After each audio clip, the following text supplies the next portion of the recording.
శ్రీరామనవమి సందర్భంగా ఎమ్మెల్సీ అద్దంకి దయాకర్ శుభాకాంక్షలు తెలుపుతూ సెల్ఫీ వీడియోని విడుదల చేశారు.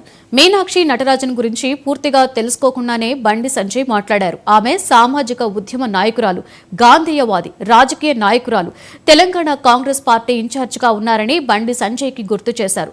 హైదరాబాద్ సెంట్రల్ యూనివర్సిటీ భూములపై బీఆర్ఎస్ తప్పుడు వీడియోలు తయారు చేసి జాతీయ, అంతర్జాతీయ స్థాయిలో ప్రచారం చేస్తుందని, సుప్రీంకోర్టు తీర్పుకు లోబడి చట్టాలను గౌరవించేలా సీఎం రేవంత్ రెడ్డి చర్యలు తీసుకుంటున్నారని ఎమ్మెల్సీ అద్దంకి దయాకర్ అన్నారు. కూడా బీజేపీ రాజకీయాలకు తెరలేపింది. కాంగ్రెస్ పార్టీ రాష్ట్ర వ్యవహారాల ఇన్ఛార్జ్ మీనాక్షి నటరాజన్ గారి మీద బండి సంజయ్ గారు చేసిన కామెంట్స్ చూస్తే ఇంత ఇంగితం లేకుండా రాజకీయాలు చేస్తున్న పరిస్థితి మనకు అర్థమవుతున్నది. వారు ప్రముఖ గాంధేయవాదే కాకుండా సామాజిక ఉద్యమాలకు మేధా పాట్కర్ గారితో కలిసి జాతీయ స్థాయిలో ఉండే స్వచ్ఛంద సేవా సంస్థలతో పనిచేస్తున్న ఒక ఆదర్శ మహిళ. ఆ విషయం ముందుగా మీకు తెలియదు.